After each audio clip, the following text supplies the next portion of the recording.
In this video, I'm going to take a look at the Voigtländer Nocturne 55 f1.2 SL in Nikon F-mount, a lens launched in 2023.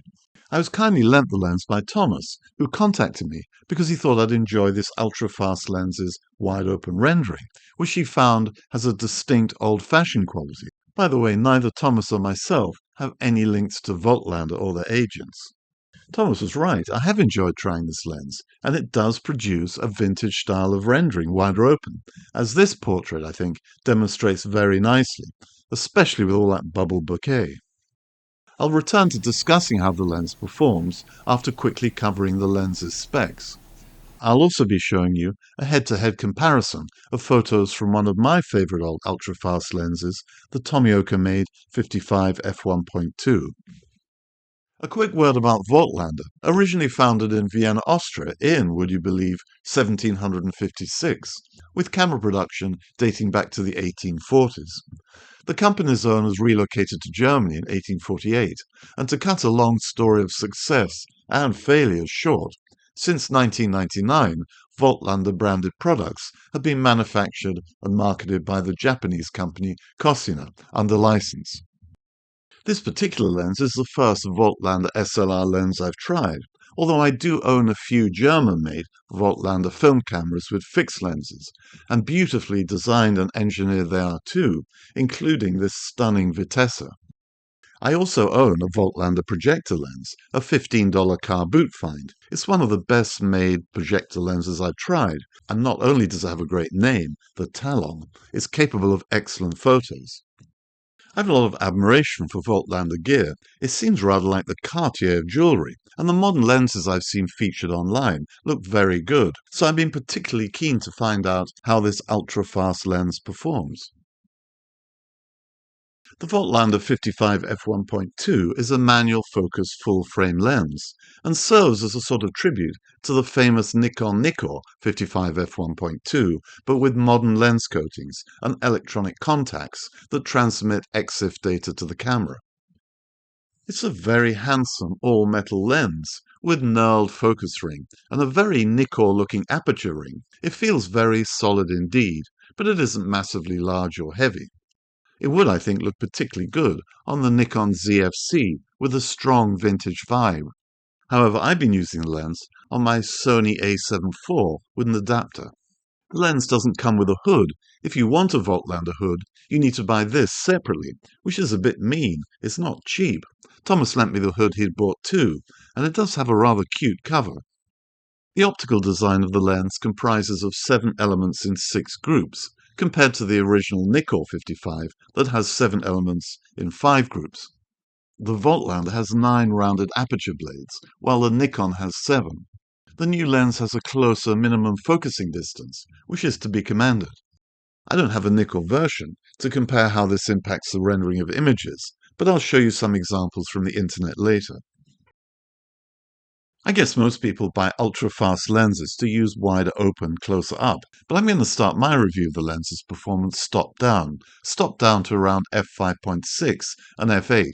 The lens is very sharp closer up and at longer distances across the frame. As you'd expect, most high-quality ultra-fast lenses do perform very well stopped down. If you zoom into images, the details are impressive. The colours and contrasts are quite strong, stronger than many old lenses I've tried, and this is a modern trend, to have lenses that produce more of an HDR look. If you're using the camera's auto-exposure settings, the camera and lens sometimes struggle to achieve a satisfactory balance between light and dark. This, for instance, isn't a great result from auto settings. In reality, the contrasts weren't as strong as you see here. Wide open and unbalanced exposure setting can sometimes completely blow areas of the image, but you can see this as well stopped down a little, so I think it's better with this lens to switch to manual exposure and ISO controls. Generally, if you're looking for a walk-around or portrait lens stopped down, the colours are fine, strong but natural, and of course you can always convert images to black and white. The strong contrasts are good for this kind of processing, stopped down and wide open. Plus, with a lens of this focal length, using the crop mode on digital cameras also gives you an attractive extra reach, equivalent to 82.5mm framing. Now onto the lens's performance wide open, where most of us bokeh fanatics are going to be most interested in this ultra-fast lens. When you first start using this lens wide open, there are two things you'll notice pretty quickly. The first thing is that the lens at f1.2 produces amazing subject isolation wide open, with an extremely narrow depth of field, as you can see in this transition from stop down to wide open. You can produce absolutely gorgeous images with beautifully smooth bokeh with this lens, and I'll return to the quality of bokeh later. The downside of such narrow depths of field, of course, is that it's hard to nail the focus, and this can give the impression that the lens is too soft wide open if you just miss the right focus. If you take this scene, for instance, on the first shot, I slightly missed the focus. To be fair, the flower was blowing around in the wind, and you can see all the characteristics of a very soft lens, including that glow around the so-called in-focus areas. This was the second wide-open shot I took of the same flower, and to me, having nailed the focus, the lens captured the details rather well. Yes, the flower petals are not razor-sharp, and there is a little glow around the in-focus areas, but I think this is a good result. The second thing you'll notice rather quickly, looking through the camera's viewfinder, is that the lens produces quite a lot of fringing, wide open, in bright backlight, more than I'm used to with some other older fast 50s. This video is a crop of a wide-angle view, and as you can see, there's very obvious purple fringing around these railings. If I change the focus slightly, this purple fringing turns to green. The same effect is apparent on this side, purple or green fringing, depending on where the focus is precisely. The better news is that if you absolutely nail the focus on the white lettering, the fringing is less apparent. It's before and after the plane of focus that the worst fringing occurs. And this just serves to reiterate how important it is to try and nail the focus. If you want extra sharpness, but still retain a nice background blur, then you can stop the lens down a little. I found that stopping down just a few clicks to f2.8 produced a nice and sharp center result, while images still have an attractively smooth background blur. Here's the tangible difference in sharpness between f1.2, f2, and f2.8. And here are other examples of where I've stopped down the lens for a little extra sharpness.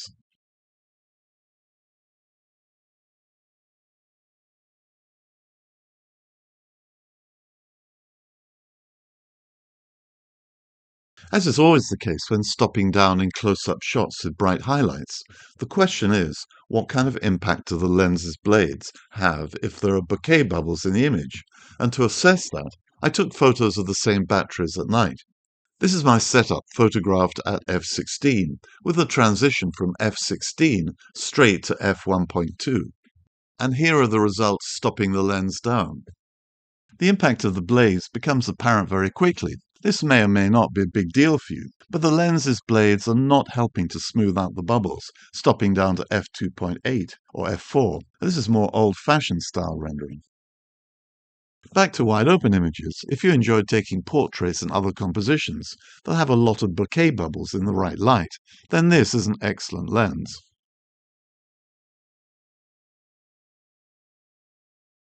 If you move further away from your subject wide open, the performance isn't so impressive, or at least not as impressive as some other modern ultra-fast 50s. If you take this image, the guy on the bridge isn't particularly well isolated. At f1.2, you might expect more isolation than this. In other words, the figure doesn't have that much sought-after 3D pop. Here's another example. If you're looking for in-focus pop at longer distances, this may not be the lens for you. Finally, on the lens's performance wide open, I'd make the same observations I made for the lens stop down on the need to be careful with overexposing bright areas in some compositions. As we've seen with this image, straight out of camera and using the camera's auto exposure system, it shows some seriously blown out areas. A similar situation with this image. So again, you need to try and set the exposure levels to balance the brighter and darker areas without completely blowing out those bright areas. Now, I'd like to show you a comparison of the Voigtländer with my Tomioka-made Auto Revuenon 55 f1.2 dating back to the early 1970s. Not only is this an interesting exercise, to me at least, old versus new, but it's also a good way of looking in more depth at the Voigtlander's sharpness rendering and the quality of its bokeh wide open.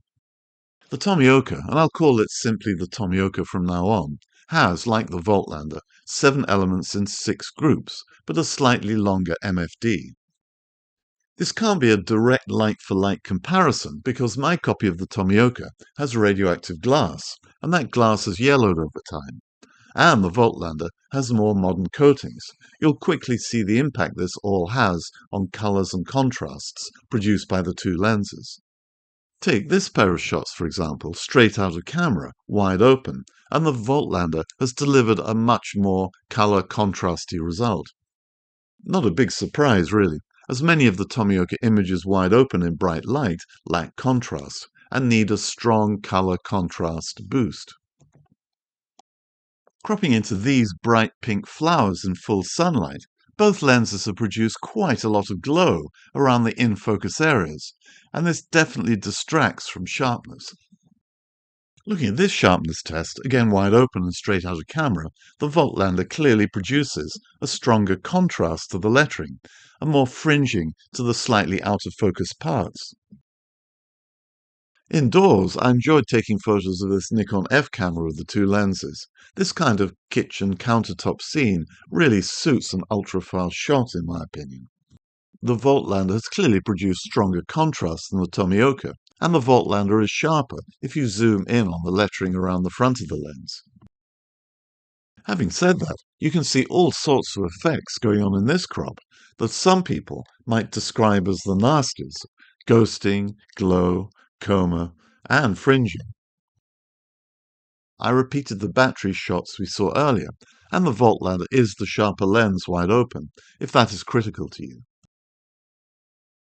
In terms of the quality of bokeh, the Tomioka produces slightly softer blur, and that's not surprising, given its images have a lower, softer contrast.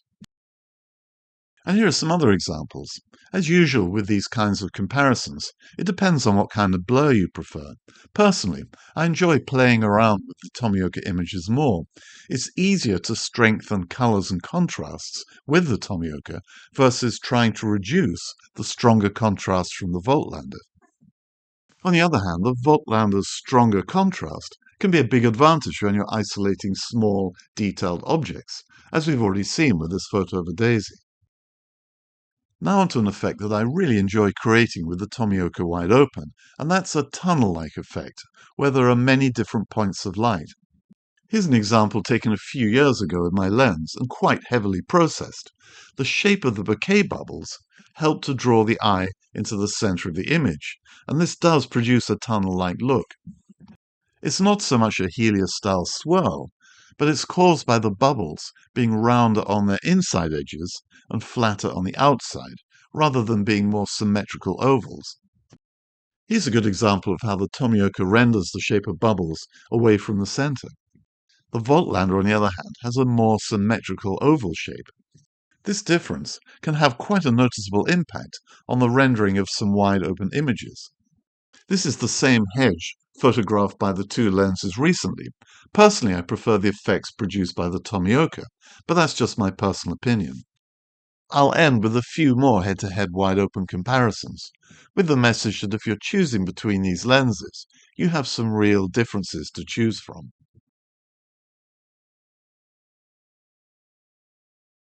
In terms of how the Voigtländer renders compared to the old Nikon Nikkor 55 f1.2s, I've looked at a number of images online, and it seems to me that the old Nikkor lenses produce more extravagant bokeh and extravagant light effects in bright light situations wide open than the Voigtländer.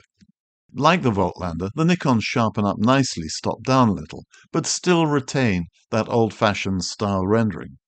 The Nikkor F1.2 bokeh rendering actually reminds me of the bokeh from my Nikkor 50 f1.4 SC Auto, a lens that can also produce the most extravagant effects wide open in the right light, as this example demonstrates. This is one of my favorite images from the f1.4, full of interesting effects. And there are others. I really need to do a full review of this lens. It can be fascinatingly wider open. Thomas, the lens's owner, has also provided some very useful feedback on one close alternative to the Voigtländer 55, because he also owns the Sony E-mount Voigtländer 50 f1.2. He purchased the 50mm after using the 55, and he's found that the 50 performs better wide open, especially longer distances, and this suits his style of photography and videography, i.e. a more modern rendering wider open and better subject isolation. To demonstrate this, we went out with both lenses on our Sony cameras on a grey day. It was when I took this photo. Although we didn't do a straight head-to-head comparison using the same camera and settings, the results are nevertheless interesting for anyone considering buying one of these two lenses. Wide open, close up, the extra length of the 55mm lens gives you a closer-up perspective and narrower depth of field versus the 50. The two lenses are not too dissimilar in rendering, but from the photos we took, the 50mm seems to produce significantly less fringing. There are quite noticeable differences when you use the lenses wide open at longer distances. You can see what Thomas means with these photos of ducks, taken wide open for example. The 50 f1.2 is undoubtedly the better performer wide open. So that's my review of the Voigtländer 55 f1.2. It's a fine lens if you're after a beautifully made, ultra-fast lens in modern coatings. A lens that produces more old-fashioned rendering wide open, with sharp, colourful and contrasty images top down. I enjoyed using the lens. Thank you, Thomas. It produces sufficiently different results from my old Tomioka to make the comparisons rewarding. The Voigtländer is more contrasty than the Tomioka, with more vibrant colours, but it also produces a lot more purple and green fringing wide open. And I have to say, if you're after an ultra-fast 50 with more modern rendering from Voigtländer, then the 50 f1.2, although more expensive, is a better choice. One final point. I haven't tried the lens on a Nikon film camera, but I imagine it'll perform very well, especially if you're not into pixel peeping. I'll be very interested to read feedback and comments from owners of the Voigtländers, whether 55 or 50mm. And until the next time, all the best.